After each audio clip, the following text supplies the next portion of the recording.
Hello. Yo, yo. How you doing? Doing well, I'm doing well. I'm a bit red all over. Was it very sunny? No, it's just me being not very intellectually sound and deciding not to apply the cream. Oh, silly boy. Yeah. Although to be fair, I look a bit red as well. That might be something in the light at the moment. It's better if it's something in the light, right? Rather than exposing it to solar radiation. Don't do Indeed. it, people. Up when you go on holiday, apply the sunscreen. You always got to wear the sunscreen, Evgeny, otherwise you'll end up looking old and wrinkly by the time you're my age. I'm already old and wrinkly. What are you talking about? All right, so I'm really sorry about the light in my office. The sun's setting, and so you've got these two kind of blocks here. So Very why don't dramatic. you kind of say hello to people whilst I try and sort out the lighting in here? Cool. All right, people, all three of you, hopefully more to join sooner rather than later.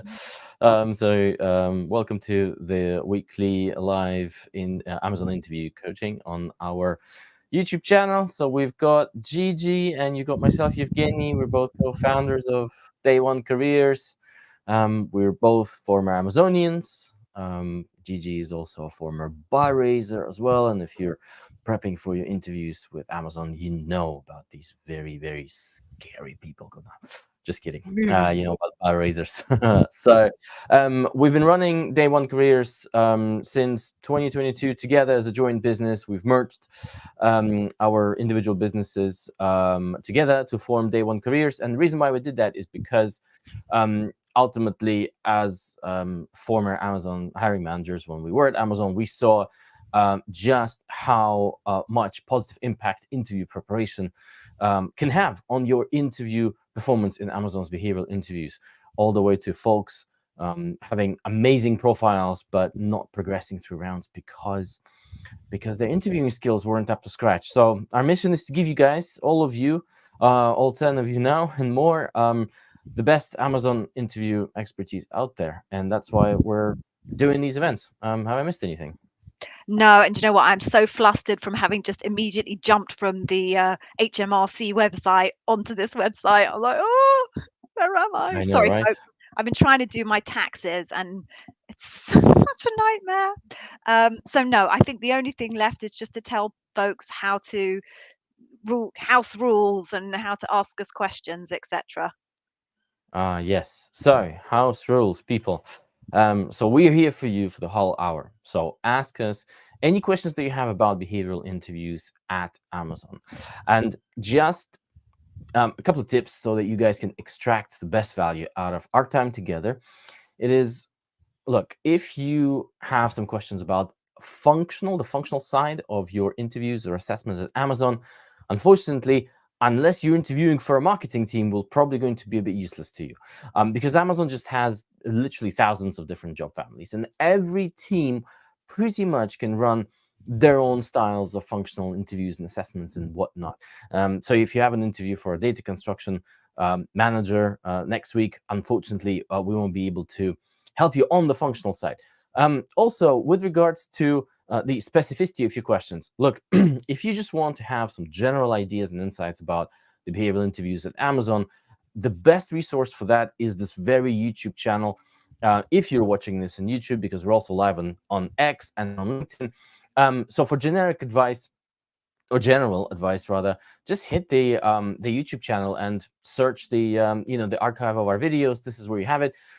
For your questions, just try to make them a little bit more specific to your specific situation, and that way we're going to have the show very interesting and also useful to you. Now, where do you ask the questions? So there's a comments bar on in this live stream on YouTube. So just type your questions in the comments bar if you're watching on YouTube.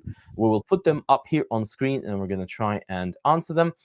The same thing will work if you leave a comment underneath the stream. I believe on LinkedIn. Is that am I correct? Is this LinkedIn thing? It works Yeah, via you comments, doesn't it? comment under the thing on LinkedIn. Right. Folks, on X, unfortunately, X still, API on X is rubbish. So for now, there is no way for you guys to ask questions. However, what you can do is just tweet at me. So, at D1C Eugene. So if you're watching this on my X account, just send a tweet, mention my nickname. I'll pick it up here on my phone, and we'll be able to add it to the queue of answers. But I think that's pretty much it. So you guys, we're here for the whole hour for you folks, and yeah, it will be, we're ready to answer any questions that you have. Awesome. And I've just squirreled through and I've made sure we are live on LinkedIn and everything. And I've gone to our community as well. I reminded everyone at the Heartbeat community that we're live as well. So hopefully I've got my act together now and we're good to go. So why don't we get going, folks? Please do bash your questions down on the right hand side. There are no bad questions. We'll do our best to answer everything we possibly can, but do just get going, get slapping them down on the right hand side there. Also say hello, even if you don't have a question to ask us and you just want to let us know that you're there. We do love to know who we have here with us and where you're from, particularly because people come from all sorts of wonderful places around the world that I'll probably never ever get to. So it'd be lovely to know where you are from. So pop that down as well. And then we can get going. But you know what I have forgotten to do, Yevgeny? I always forget this. We Add the need banners. the Add the ticker banner. tape. Yeah. There we go. Our very special ticker tape. Right, folks, we're just going to get going and we will see what we can see. All right, so we have Vishali. Hello. Thank you for joining us. And Abdul, oh, you're major from our community. Ah, awesome. So welcome, welcome. In case the 15 of you who aren't major S are wondering what I'm talking about, we have a whole community going on a platform called Heartbeat, where you can just join, you can meet other people who are interviewing for Amazon. Between you all, you can arrange mock interviews with each other, and it's a really, really great resource. You can access that community by downloading the free content that we will offer you at the end of this session. So do not leave or you will miss out on that. So let's go. So we have Anna. So Anna's got a question for us. Okay. All right. So let's just pull Anna's question up. Right. Shall I do this one, Yevgeny, and then you can kind of Yeah, let's do it. look through the others? Oh, we've got a few now. Yep. Keep sending them in, folks. Keep sending your questions in. We are here at your disposal for the next 52 minutes. Right, Anna. Yesterday, I had one of the interviews and they asked me for an example for bias for action, and I think it wasn't great. Today, I have the remaining interviews. What's your recommendation? Okay. So, my recommendation is forget about it. There's nothing you can do about it now. It's in the past. It's done and dusted. Forget about it. Don't let it psych you out and kind of control your confidence for the next set of interviews today or tomorrow, whenever it was. Just focus on the here and now. Focus on what you can control. One not so great answer in a set of what could potentially be, I guess, if you've got 5 interviews, somewhere between 12 and 15 questions. One not so great answer really is not going to matter too much, particularly if your other answers are really strong. So let it go. Don't ever think about it again. There's nothing you can do about it. Good luck. All right. Do you want to pick Beautiful. the next one, Yevgeny? Yeah, so the next one is about internal transfers at Amazon. So I'm going to handle this one hopefully very quickly. But folks, so those of you who aren't at Amazon, this is essentially what life will look like once you join. So the question is, could you please give insights about the internal job transfers? The recruiter and hiring managers hardly reply. I'm trying for a brand specialist role and would appreciate if you give some tips. Look, so my experience with internal transfers, both as someone who has transferred internally and also who have hired um, in different teams, are such that the internal transfers is really a job market that's similar to what you would experience at Amazon as an external candidate. So you need to impress a hiring manager with your CV resume. You need to get to know the hiring manager either through the cold approach from the internal job site at Amazon, or through networking. And networking is always recommended to supplement the cold approach, because it's a great way to put your name out there.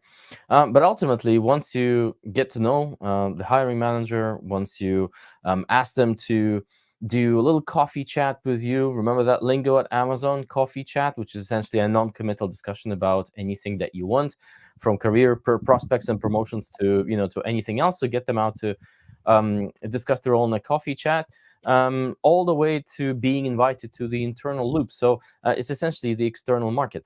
The reason why I'm saying this to you is because in order to get your profile sparking to a hiring manager, there needs to be something that you're offering that the hiring manager is really looking for, and that's pretty much that's what it boils down to. It also is very useful to network with the team and the hiring manager in advance before you start applying, as you start mapping out where you want to go. Brand specialist sounds like it's a great role. Hopefully there's still plenty of those at Amazon. I don't know what your current role is, but it all boils down to doing exactly what you would normally be doing if you're applying to Amazon as an external candidate. So just make sure that you apply to relevant roles, that there's something in your profile that the hiring manager is looking for, and network. Cold approaches, applications do work at Amazon. 100% they do, but it's just a lot easier to whittle those down to and to get to know the hiring managers by networking. Anything you would add, Gigi, as a piece of advice? Yeah, so Vishali's saying that the hiring manager isn't replying. The recruiter and hiring managers hardly reply. So I would suggest go for team members. If you can't get responses from the hiring managers, find some people within their teams and coffee chat with them. Because if you can leave a good impression with them, they might then pass the word on to their hiring managers that there's a great candidate out there who's interested. And then the next time they know a role comes up in their team, they might also contact you and let you know. Okay, that's my Indeed. thoughts. Right. So I'm going to pull this one up now. So we have a LinkedIn user. So we at least we know it is working on LinkedIn. Okay, so Mallory from Oakland, CA. So I'm assuming that's California. Would that be California? Should be California. Okay. Yeah. Cool. So you're more than welcome. Quick question. How long should behavioral answers be? Okay. So Mallory, there's no one single answer for this. Uh, our advice would be the single answer that is not the right answer is 2 to 3 minutes. So I've done, obviously, we do lots of coaching all the time, and I've had at least 3 candidates this week tell me, oh, I thought my answer was supposed to be no longer than 2 or 3 minutes long. No, would be our point of view of that. I'll spin through very quickly why no, and then I'll give you the advice on what we would recommend. So why no is Amazon is a behavioral interview. They want to know how you did something. To explain to someone how you did something, you have to provide details. Without details, you won't possibly be able to provide evidence of how you did something. Well, by the time you've done situation, task, and results, you've probably almost already used up all of those 2 minutes. You would have no time to go into the details about your actions. So you do need to go into detail for an Amazon interview answer.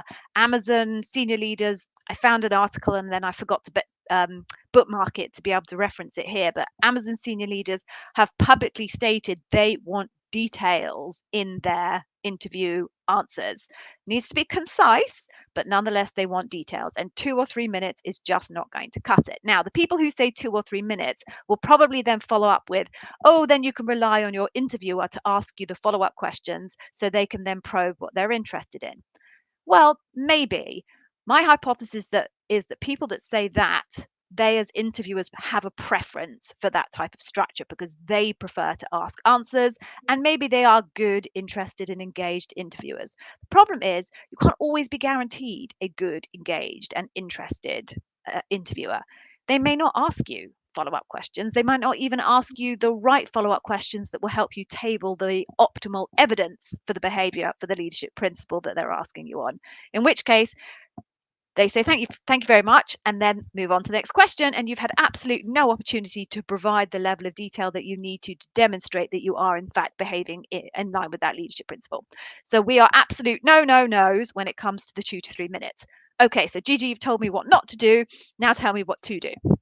Okay, so it's going to depend on I'll say your seniority. I'll say seniority because there is a correlating, is it causal or is it correlating? It's probably causal, actually. There's probably a causal relationship between your seniority and the complexity of the answers that you're going to be able to produce. The assumption being the more senior you are, the more difficult situations you find yourself in, the more complicated they are, the more dependencies are associated with it, maybe the more individuals you have to deal with, so on and so forth. And therefore, it takes longer to explain that in detail in order for the interviewer to appreciate your level of seniority. So, as a rough rule of thumb, and please, this is a rough rule of thumb, somewhere between 3 and 5 minutes for relatively junior roles. So, I'd be L4s, L5s. When it comes to L6s, the level above, probably somewhere between 5 and 7 odd minutes. And then when it comes to the level above that, L7s, these are kind of your senior managers, your principals, probably somewhere between 6 and 9 minutes, let's say. Now, obviously, those are broad, relatively broad spectrums, and I'm sure sometimes I haven't said exactly those numbers, but that's broadly the spectrum where you want to be able to make sure that you have enough time to tell the amount of detail that you need to tell with a situation that is complicated enough to demonstrate your seniority. Okay, that's it. Yevgeny, would you add anything? No, no. Very extensive. Okay, Right. you pick the next Um, one then. okay, I'm gonna pick. Okay, so there's a second follow up question here from Anna, and so she says in her first interview she had to tell 5 stories, and the second one 3 stories. How bad would it be if you repeat stories in OMG? I'm nervous. Look, um, it sounds like you're in the middle of the interviews, right? So I think this is what she said previously. Yeah, she's in the middle of the interview. So Anna, um, at this moment in time, what I would say is, look, when you get to your behavioral interviews, which is where you are right now, you need to come to those interviews with whatever content bank of these stories, right? Your collection of situations and stories that you have, right? Inventing them on the fly right now, unless you're really good at this, right? Unless you can quickly bang out type incremental stories, is it's going to be difficult. So you need to make the best with what you've got. This would be my recommendation. Flat out reusing stories is something that we don't recommend. Why? Because it just generates an impression with the interviewer that you don't have the richness and the diversity of experience, and you need to prove that you're better than at least 50% of Amazonians at the same level in the same job that you're applying to. So it's going to be very difficult for you to do that. So if you do want to reuse stories, what we do recommend is you always spin them under a different leadership principle. So as you can imagine, our work life is much richer than the stories that we tell in interviews, right? In a lot of the work situations, you don't just wake up one day and you decide, right, so today is the customer obsession day, and then tomorrow is the invent and simplify day. That's not how it works, right? You go into work and you solve problems. So while solving problems, it's very likely that you, in the same type of a situation, you demonstrate multiple leadership principles.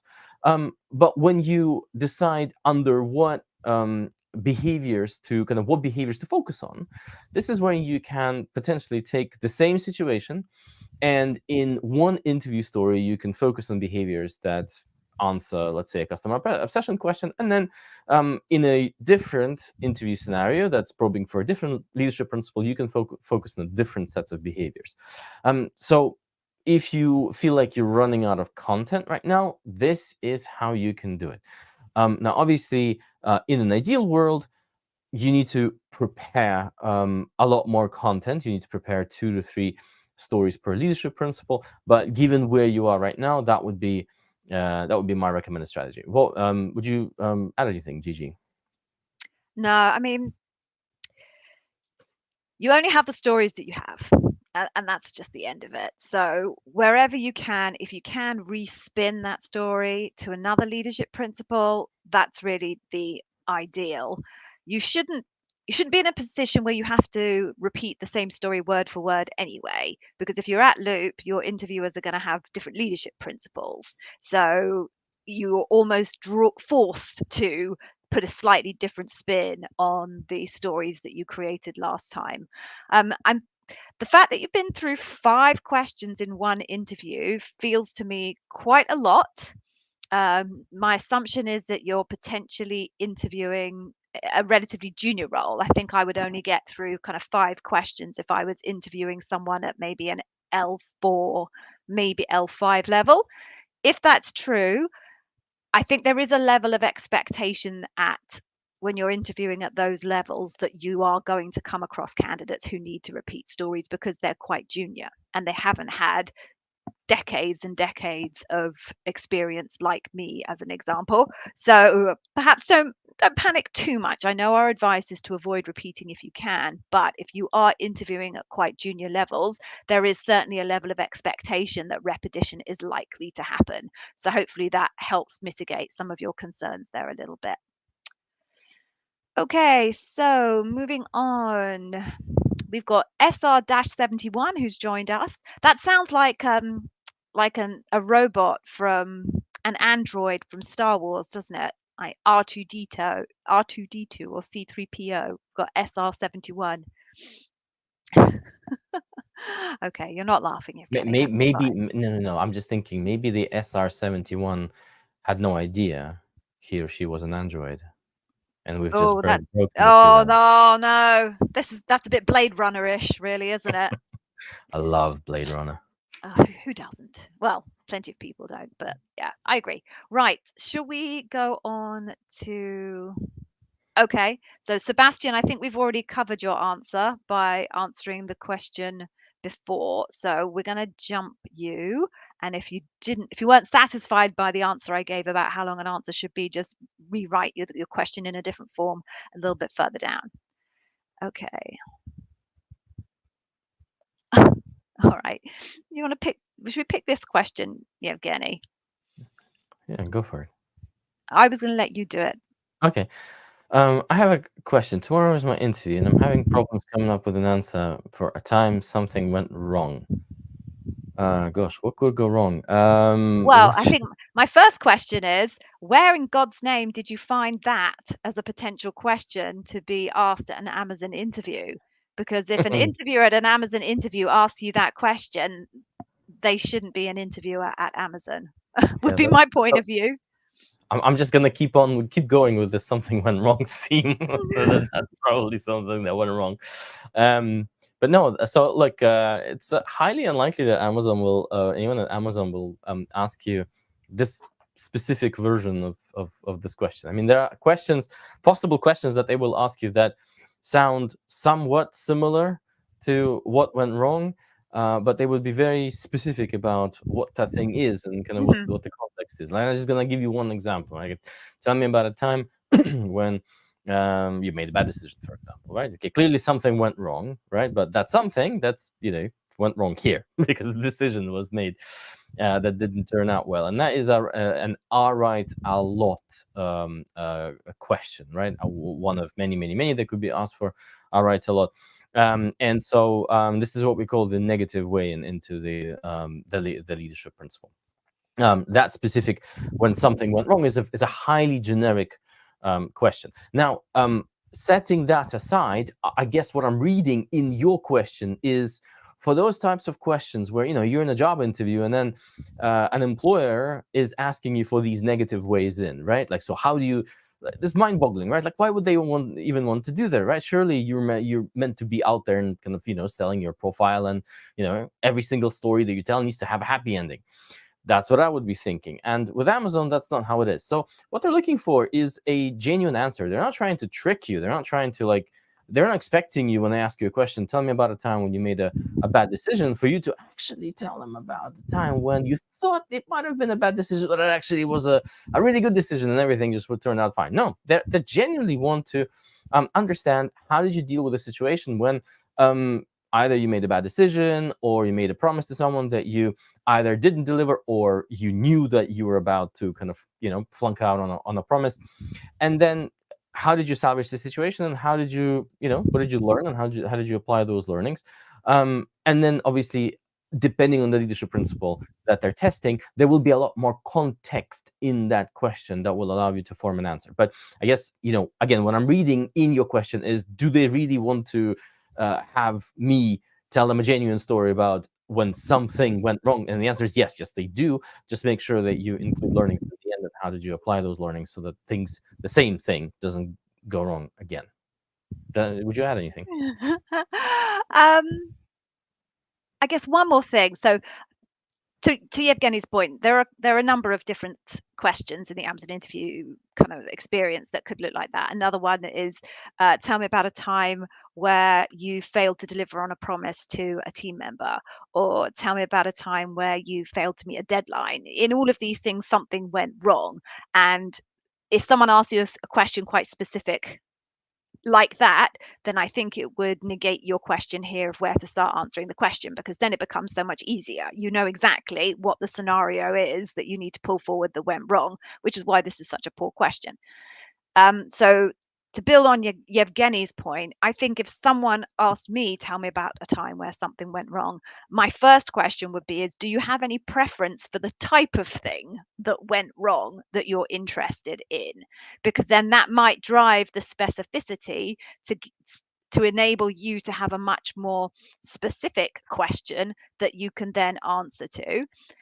If they are going to kind of say, no, I don't care, then I think you just need to decide, of all the things that ever went wrong in your career, what is the best story in terms of your ability to recover from something going wrong, and one that leaves you looking like you were an absolute superstar.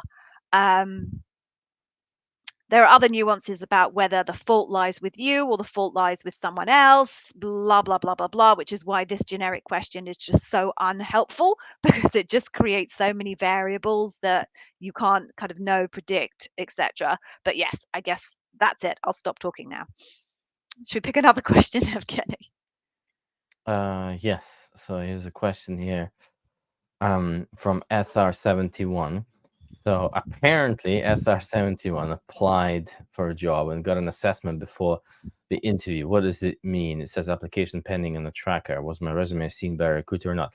For now, they're just trying to figure out whether you're an Android or not. That's why you got the assessment.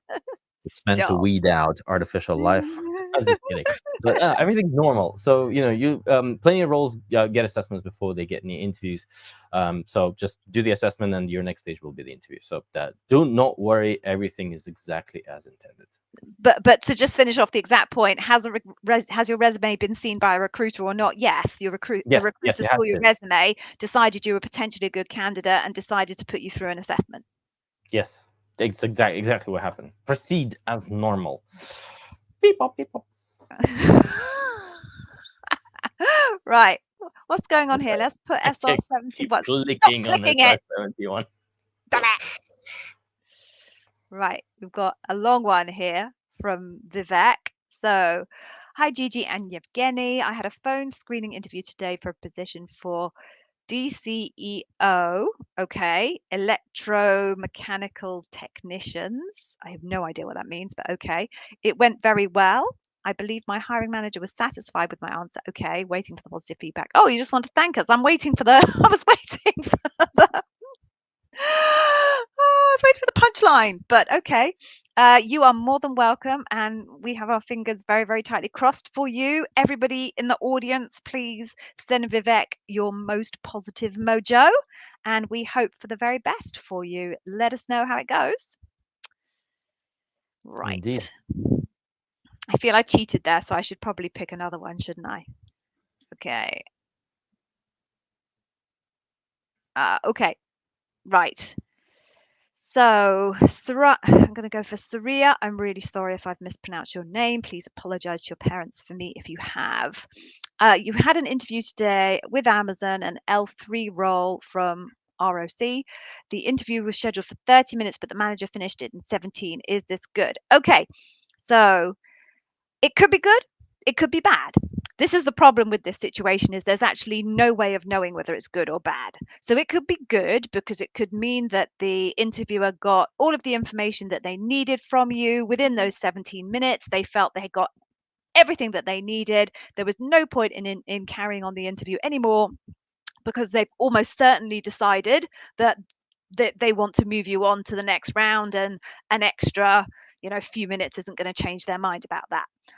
On the flip side, it's equally possible that through those 17 minutes, your interviewer has decided that they have been unable to get any of the information that they really, really needed from you, or the information they have has made them feel very strongly that you are not a good candidate to move on to the next round, and that those remaining minutes are not going to change their mind at all, and then they'll close the meeting. So unfortunately, I cannot tell you which of those two it is, and I think you're unlikely to be able to tell which of those two it is.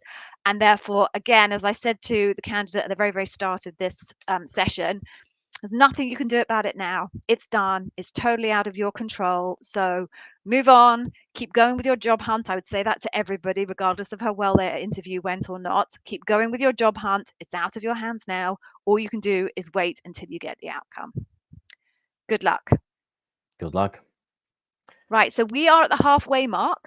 So shall we have It's our party time. commercial break? Right, folks. So we put an enormous amount of effort into this channel, into the content on our website, into the free courses that we offer. And we do that because we really genuinely do want to help you. But in return, we would also like a little bit in return from you, which is to just push some positive engagement signals into YouTube. What do I mean by positive engagement signals? Well, either whenever you watch any of our videos, give it a like, or even feel free to type a little note, a little comment in YouTube. Hi, Gigi. Thanks for the video, Gigi. Hi, Yevgeny. Looking tanned and gorgeous, Yevgeny, the last time I saw you. Anything like that is absolutely fine. I'll almost always reply to a YouTube comment, but that effectively tells YouTube that the content that you were served was content that you like and was content that was appropriately served to you. And then what YouTube then does is go, oh, this is a really good channel. This is really good content. And it will surface our content at a higher priority to some of the absolute trash that is out there. I won't comment on anything in particular. I will not. But it surfaces us above others, and that means that both you and other people in the same situation as you are going to get served the best Amazon interview content on YouTube, if I don't say so myself. So with that in mind, we're going to ask you to just spend 2 seconds giving this particular stream a little bit of a thumbs up. And whilst you do that, we have a little commercial break for you. What I will say is sometimes this gets a little bit loud. So if you have headphones on, you might just want to pull them slightly back off your ears. And one day I will sort out the volume on this, I promise. Here we go. Please do give us a thumbs up. Please like the stream now. Please like the stream now. Please like the stream now. Please like the stream. Like the stream. Like the stream.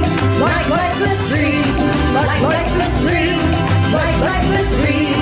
Like the stream. Yeah, I've lost those original videos. I was trying to see, can I download it from here and then mess with the volume, but I don't even know, I can't, and I don't know what I did with the original videos, so I might have to find a few spare hours to create some new ones. Right, welcome back everyone. I hope you did give us a thumbs up, and if you didn't, well, that just makes us both extremely sad, really. But so why don't we keep moving then, Yevgeny? Do you want to pick the next one? Yeah, so, well, the next one here is I actually don't have an answer to. Maybe you do. So this one is from Mirna. And the question is there any difference for the returnship program people applying for after a gap year? Do you know anything about it? I've never heard anyone Yeah, I do for know the about the returnship rule. returnship program. Although I didn't know that the returnship program criteria included only one year gap. Usually the returnship programs of people who've been out of the workforce for quite a while, either because they were caring for a family member or they were out for personal health reasons, etc. But that aside, I'm not going to, obviously, I can't conclude whether you are or aren't applying to the returnship. So nothing is any different for the returnship program. The interview process is exactly the same.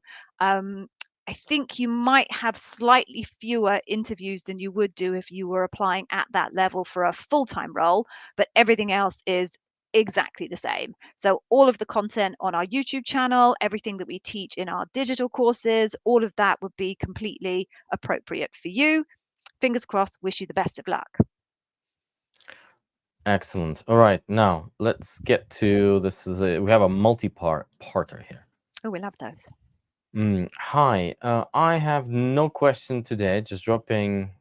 Okay, it's not a question. Sorry, I Oh, didn't read you should have it. read. We have a multi-part no question question. No question here. Okay, so Okay. drop by and say thank you for helping everyone through this channel.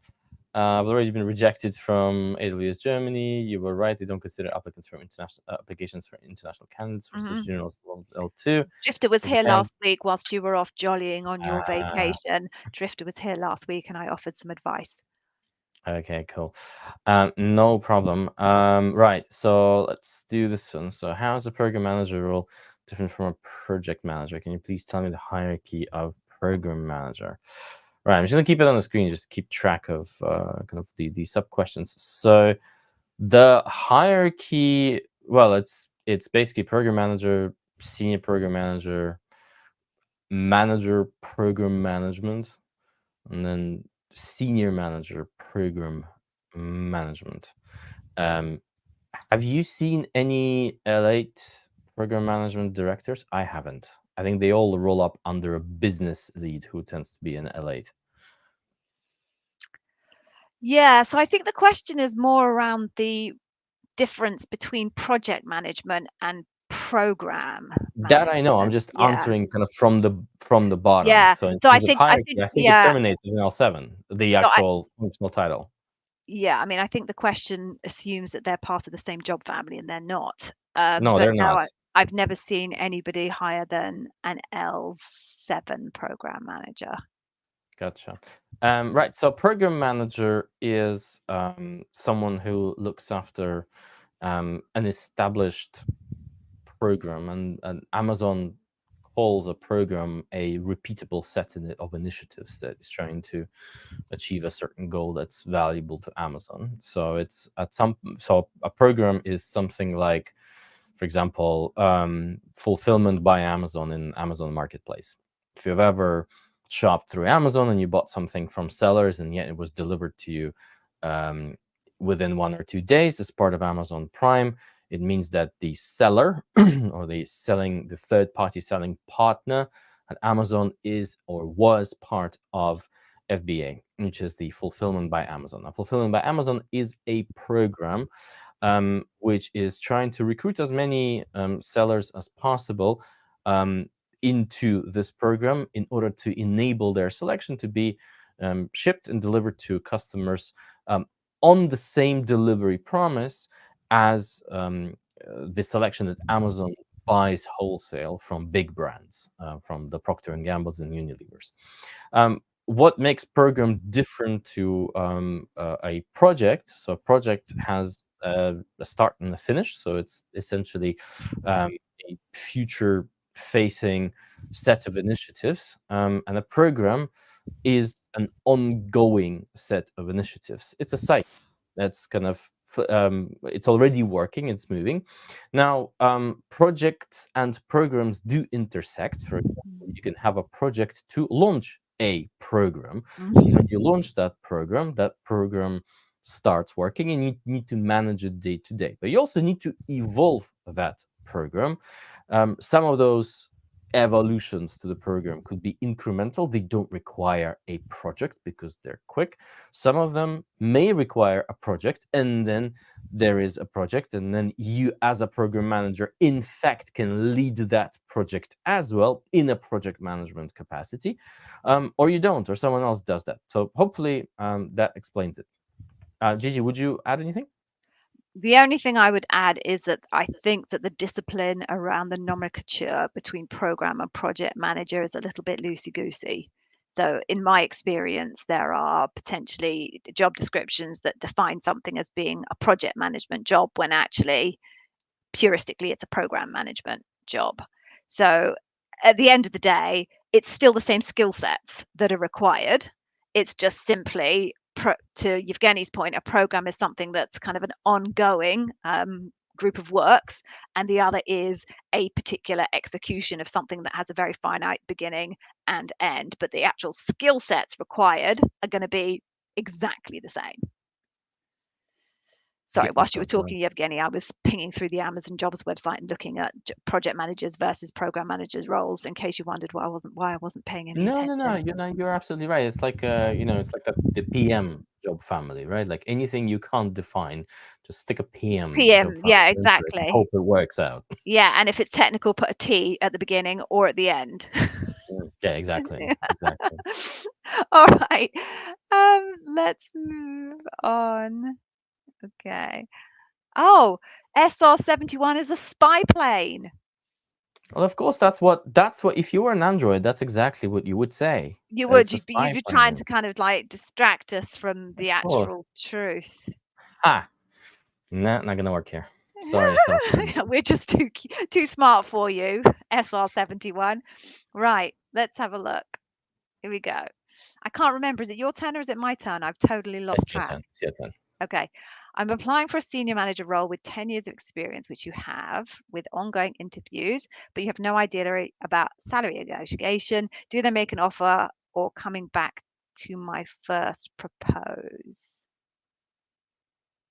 Right. Okay, Sebastian. I think I understand what you're saying here. So I think you're telling me that you've already given them some data in terms of what your expectations are for compensation. So what they'll be doing is they have a range, a compensation range for the particular role that you are interviewing for. And if they decide they want to hire you, some data will be shared with the compensation and benefits team about your expectations, about the role, about how well you performed in the interview process. Were you an absolute all inclined, amazing, must hire candidate, or were you a candidate where it was a little bit closer to the wire on the decision? And then the benefits and compensation team will come back with an offer that the recruiter will hand to you. Now that offer, I can't say with any type of definitive data whether how influential your original data point for what you would like to be paid is on the decision made by the compensations and benefits team. I have no data on the weighted contribution of that data point on the final decision on what to offer you. But it's definitely not total. There are plenty of people who I know who have put in their expectation and they've had compensation offers above that and compensation offers below that. So essentially, you say what your expectation is. If your expectation is way outside the band that is already set, your recruiter should tell you very early on that they're not going to be able to accommodate that. If they haven't said that to you, then you can be reasonably confident that whatever they do come back to you with, it is going to match there or thereabouts what your expectation was. If it doesn't and it's way short, then shame on your recruiter for not having said anything to you if you've originally provided them with that information. But from the point where the first offer comes to you, it's then down to you to negotiate as best you can to get that offer to where you ultimately want it to be. And by the way, I'm not sure anybody would be able to advise on what the exact weighted contribution of your number is in the actual calculation of the final offer. I imagine it's all done by kind of algorithm and AI. I'm not sure if we even got someone from Comp and Ben's on this that they'd know, let alone actually be able to share it with us. I mean, recalling my days as a hiring manager, I'm not sure as a hiring manager from my olden days, I would have known either. No, it's a little bit of a black box, dark art type thing. Indeed. Okay. Cool. So let's keep going. So so I Oh, think we're being educated here. Have you missed that? about the SR-71. Yeah, I mean, we may as well share it with everyone. We may as well educate everyone else whilst we're getting educated. Why miss an Yeah. opportunity to learn something? So apparently SR-71 isn't a droid. It's a famous US aircraft, held the world speed record, even flew through Soviet airspace, untouchable in the sky, high altitude at extreme speed. Well, there you go. There we go. Every day's a school day. Indeed, indeed. Okay, now I think I'm gonna go to this one. So Shrey is asking, what sort of question should one ask at the end of the program manager interview? So we generally recommend asking questions that are important to you. It's very, very odd, right? Because a lot of the candidates are asking us the very same question, thinking that there's like a magic formula that will somehow manipulate or increase the chances of a positive outcome. As in, there's this very special set of last minute kind of questions at the end of the interview that you can ask, and that somehow will increase your odds. And reality is, there's something that will decrease your odds, and that's if you don't ask any questions. If you just go, nope, sorry, don't anything. I'm happy with everything. Just ask what is important to you, and you can expect Amazonians, from our experience, to be very transparent. And they'll tell you the good, the bad, and the ugly, because they have absolutely no incentive to hire someone who isn't really motivated to be there. They don't want you to run away externally. They don't want you to run away quickly internally to a different team. They want you to make sure that you know what you're doing, and that's partially through asking you why Amazon questions during your phone screening, but also giving you a chance to ask any questions that you have that are important to you. So make them personal. You can make them different for different interviewers, or you can have exactly the same battery of questions and just collect data points. Different candidates have done it differently. There's no set formula. Just make them genuine. Anything you'd add, Gigi? No, just I completely agree. I guess the one thing to build on top of that is when you're asking questions that really matter to you, make sure you've done your homework on the team, right? Because I would assume that questions that matter to you should be related to the work that you're going to do in the team. So, the questions around, does everyone go out on a Friday night and have a few beers? They're okay. But if that's the most important thing to you, then you probably need to rethink about why it is that you're joining Amazon or want to join Amazon in the first place. So definitely important questions that are important to you based on as good an understanding of the role as you can possibly achieve. It isn't about asking questions, as Yevgeny says, to impress the interviewer with your astounding intellect. Hakitaki.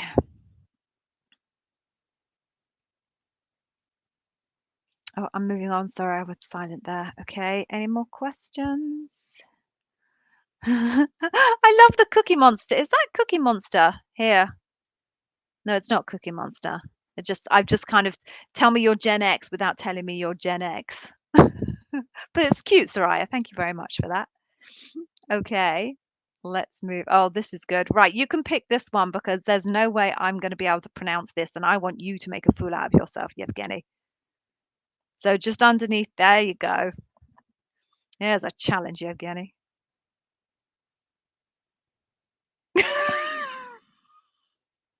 I think you're on mute. Are you on mute or have I done something? No, it's me. I think All right. it's Oh, you're Sharon Z practicing. Penguin. Yes, yes, I was secretly practicing. Sharon Z Penguin. Right. Hello. Sharon. First, huh? Sharon, where's the A? Oh, Shrans. Ping. Shran's Penguin. It's Shran's Penguin. There you go. Well, I'm assuming it's STH, it will be sh, so it's a German spell. Right. Hello. First of all, thanks for all the videos. It helped me prepare so much. My final interview for area manager got cancelled 2 days before it was scheduled since the position was filled. Do I have to take this negatively? I am still in contact with recruiters and waiting for the position to be open again. So the answer is no, don't take this negatively. This is just how things unfortunately work at Amazon. So Amazon's hiring process works in what we call first past the post method, meaning that because they don't compare candidates against each other, and they compare candidates to the current Amazonian population at the same level. What they do is the minute someone who is lined up in the chain of interviews, the minute someone interviews well and raises the bar, and there is an inclined to higher vote outcome, they have to extend the offer to that candidate. And if that candidate accepts the offer, that's it. Then the jobs off the market. They may interview other candidates who are in the pipeline. They may not. And sometimes these things happen in parallel. So, they've extended an offer to someone. They may still interview someone else in the pipeline because you never know until the candidate actually accepts the offer. And then at the same time, the other candidate accepted the offer, you were interviewing, and they said to you, unfortunately, the job was filled. That's also possible. Your final interview got canceled. It's just a normal thing. Either reapply proactively or wait for this job to open again. But it's in no reflection on your interview performance, because Amazon was not comparing your performance with the performance of that other candidate. They extended the role to them because they simply were earlier than you in the line. That's it. Anything you'd add, Gigi? Nope, nothing to add. Oh, Yevgeny's choking. All right. So, Andrea. All right. As Yevgeny said, the right specific question is, tell me about a time when you were faced with a problem and how did you determine a course of action? So I still don't think that is a question that anyone is going to ask you at Amazon, because it's missing something rather fundamental in its expression. So to me, that question sounds like it should be, tell me about a time when you were faced with a problem and you had multiple pathways forward. How did you determine which pathway to choose? That type of a question, because it's the variable of the point of decision. So tell me about a time you were faced with a problem. How did you determine a course of action? It's just so vague. So you could be facing a problem, but you've got tons and tons of data that tells you exactly what course of action to take. So you just simply say, oh, well, we had all of the information available to us. It was super clear what we should do and we did it. Okay. That's not going to help an Amazonian understand anything about the 16 leadership principles. So I appreciate you coming back with some clarity, but I still don't think that that is a good question that an Amazonian would ask you. And it certainly isn't a question that I recognize from my time at Amazon in the Amazon interview question bank. So you may tell me I'm wrong, and you may tell me that you've sourced this from the exact Amazon interview question bank document that you magically somehow managed to find somewhere. Oh, sorry, my dog's barking. So I could be wrong there, but my gut says that is not a question that Amazon senior leadership have ever created. I'm going to go on mute now. And folks, wait until the very end of the show, because I'm going to just put it out there. It's a problem with SQL a lot, because folks are going around the internet. They're searching for Amazon interview questions. They land on Glassdoor and a whole bunch of other sites that they give you what they claim to be the Amazon interview questions, and they're absolutely not. Like, none of these questions Amazon would ever ask in an actual interview. We went through all of them. We looked through them. We saw them that they do not map. They do not resemble the behaviors that map to those leadership principles. So at the end of the show, we'll tell you exactly where you can get the right stuff, right? So just bear with us until the end. And I'm going to pick the next question, and that is it compulsory for one to have AWS certification before one can get a role in AWS? It really depends on the hiring manager, Andrew. So you will see that in some AWS job adverts, they're going to list specific certifications for AWS as part of the job description. In some of those, they don't. They will just add something.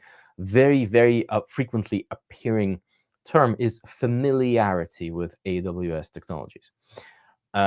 I've previously asked a very senior AWS manager when I was at Amazon whether you need to have certifications to join AWS, and the answer is no, but it is useful. I've also coached many, many, many aspiring solutions architects at levels from L5 to L7, and maybe one of them had specific AWS certifications, and folks were coming from Azure, from GCP, and they essentially got jobs based on their familiarity with cloud technologies that are becoming very similar, as you will know if you're in this field. But some hiring managers may specifically insist that you have AWS certifications, in which case they would most certainly outline this in the job description. And if in doubt, as we always recommend, ask your recruiter. Anything you'd add, Gigi? Yeah, this may be an inane point and bleeding obvious, but I'll just say it anyway. There are plenty of roles in AWS that are not technical roles. So there are HR people that apply to AWS, and recruiters and marketers and various other people, and none of them will require AWS certifications because they're not actually working in the technology. Just for a point of No, that is the point of completeness. Yeah, 100%. Okay, so moving on. How long have we got left? Okay, we've got about 4 minutes.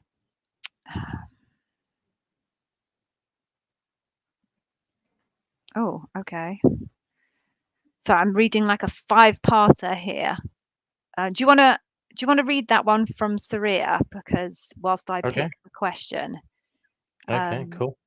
Right. So Oh no, I was going to say read it and see if it makes sense, and I was going to pick a question whilst you're reading that so that we don't end okay, up in fine. silence because it's so long. Okay. Okay. So Abdul, I'm interviewing for an L6 senior program manager. Yeah, next week. Could you share the potential progression for this role? This could inform questions I ask. Okay. So within the program manager job family, there's going to be probably one step up, which would be an L7 senior manager, program manager, or L7 principal program manager. I do not think I've ever seen an L8 program manager, because once you're at the level of L8, you are owning kind of I don't quite know how to describe it. You are owning a unit. And within that unit, many different things will be happening: program management, product managers, marketers, etc., etc., etc. So there's a ceiling from a program management point of view that you'll hit at L7, but Amazon is very, very good at moving people around the organization and giving them an opportunity to try different skills and different areas. So it won't be that you hit L7 and you're going nowhere else as a program manager. You may well be able to take on a different skill set role in Amazon as a proven, strong L7 leader, wherever that might take you. Right, did you read that set of... It wasn't a question. It was Surya replying to Andrea. Oh, okay. They're having a little chat themselves. Okay, that's fine. All right. So actually, let's just see, is there any more questions in there? Because we are now at time. Okay, there we go. Let's just. But Do you want me to handle this one. one? Yeah, you do that one. Okay, I have back-to-back panel, 4-panel interviews for position area manager delivery station 05. Yeah, I only have 6 stories. Can I repeat the same stories, different interviewers? Can I use the same story for 2 questions? Don't repeat the same stories exactly as told. So as we advised earlier, if you are running out of content, use the same professional situation, but split it into different multiple stories, with the stories being focused on the behaviors that map to different leadership principles. Now, for your L5 interviews, you have 4 back-to-back interviews. You probably will need something like 2, let's say 2 stories per leadership principle. So you have 8 LPs, and you'll need 16 stories. So the fact that you have 6 stories, I don't know how much time you have until you interview, because I can't get it from your question. But if you do have some time, then I would get the number up at least to 13, and then maybe you can reuse some of the content by focusing it on different leadership principles. But definitely for 4 interviews, which is 8 leadership principles, 6 stories feels very light to me. I would agree, particularly as an L5. You know, your stories themselves won't last particularly long at L5, and you'll pretty quickly find yourself running out of stories if you've only got 6. So, yeah, get yourself some more stories. 6 is not enough. So I'm just going to do this one last one from SR71, and then we can give the folks their amazing freebie. Why are applicants interviewed by their future colleagues? Why would they want someone on their team who is 50% smarter than them? It's very hard for me to understand this logic. Okay, so they're not. It's a bit more abstract than that. So why are applicants interviewed by their future colleagues? Because they're your future colleagues. They have to believe in you and believe that you're going to do an amazing job for the team in order for the company to be convinced that you're the right person to hire. Amazon likes to have its candidates interviewed by multiple different people to try and offset some bias and trying to get a broader opinion as possible. And the best people to interview someone are, for a job is people who are already doing the job or are very close to people doing the job and who they're going to have to work with. So for me, it makes absolute total logic that people you're going to have to work with who know the jobs and are close to the job would actually interview you to see whether they would like working with you and if you can do the job. Why would they want someone in their team who's 50% smarter than them? Because everybody in the organization is bought into the philosophy of raising the bar, of always improving themselves and having the people around them improve themselves. It's not a head-to-head competition. They're not looking at the 5 other people in the team and going, oh, is this person going to be better than us, and I'm then going to be competing with them and they're going to get the bonuses and I'm not going to get the bonuses. It's not that specific. It's a slightly more abstract concept where you're looking at an individual and you're asking yourself, is this person at the top end of all of the people that I know operating at this level in this job family? So that's not just the people in my direct team, it will be to people in other teams who I work with, who I can also make a comparison to. So as an example, if you are in the prime team in retail, you're going to find yourself working with Prime Italy, Prime Spain, Prime Germany, Prime France, Prime UK, Prime US, Prime Canada. You'll work with many, many more people than just your own personal direct team. So I would completely disagree with you. I think it is one of the best choices you can make when it comes to interview policy in an organization, and that's to have the people that you're actually going to have to work with and who know the jobs intimately to interview you. Okay, so folks, we are now at time. So we said we were going to give you this amazing set of freebies. So let's just pop that banner up there. Yevgeny, you have to start because you're on that side. Sure. Wrong way. No, It goes the other way. It goes that way. You got to read from left to right. That's it. Yeah. So HTTPS column. HTTPS. Now say it. HTTPS. and HTTPS. move your arm across to your left shoulder. There we go. Uh, There we go. uh, www.day1.career/free stuff. So Right. folks, we remember I told you that we come across candidates all the time who come to us, and they, and they tell us that they didn't get jobs because they didn't prepare well, or what tends to happen quite a lot is you start looking for Amazon interview questions because quite naturally you want to know what questions they're going to be asking you, and then you're just bombarded to a whole bunch of unverified and oftentimes dangerous stuff. Because if you start preparing for interviews using example questions that will never ever ever be asked in an interview, you're setting yourself up for failure. So in order to help you guys, we've got some freebies for you. So this is the URL here, www.day1.career/free stuff. So what are you going to get there? You're going to get 3 things in there, and just stay until I tell you what exactly to get there so that you know what you're getting. You can use our resources well. Number 1, you're going to get a resource, a PDF, in fact, which is called Amazon Interview Tool Pack, which our amazing Gigi pulled together. And that PDF includes various different goodies and strategies on your Amazon interview preparation. But very importantly, it's got over 90 example Amazon interview questions completely invented by us using our intimate understanding of the leadership principles, having worked in the past for Amazon's hiring managers, having interacted with other Amazonians in real life business situations, and having seen what sort of behaviors really bring all of these leadership competencies to life. We've invented these example questions. We're giving them to you for free, and we've even went ahead and we sectioned them by leadership principle. They're all grouped by leadership principle, so you can use them to prepare for your Amazon interviews. Just go get there on that page. Do not use any other resources. You've got plenty of questions there. There's over 90 questions. You can prepare all you want. That's all you need for example interview questions. So that's freebie number 1. Freebie number 2.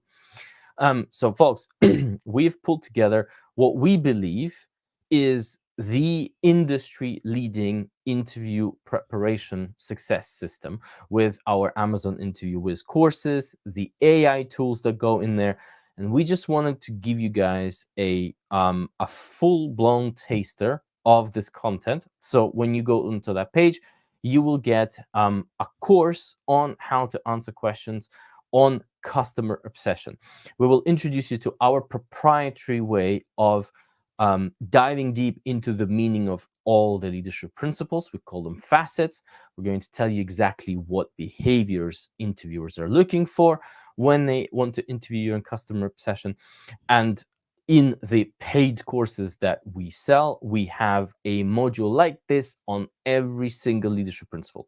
So once you go through that module, for example, that free module on customer obsession, you will know exactly what stories to pick from your professional background, because you will know what behaviors you need to demonstrate. So that is the second freebie. The third freebie is that when you go the first freebie or the second freebie, you'll get complimentary access to our community.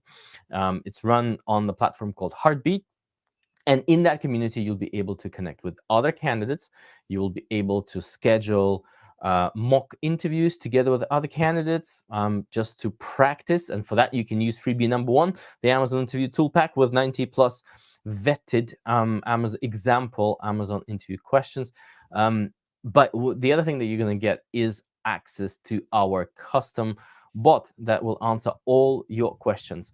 That bot lives in our free community. It's trained on all of our YouTube content. So essentially, you're getting essentially you're chatting to our YouTube channel, and it's that bot will answer any questions that you have on how to prepare for your Amazon interviews. So go get those freebies and kickstart your Amazon interview preparation journey with us, hopefully.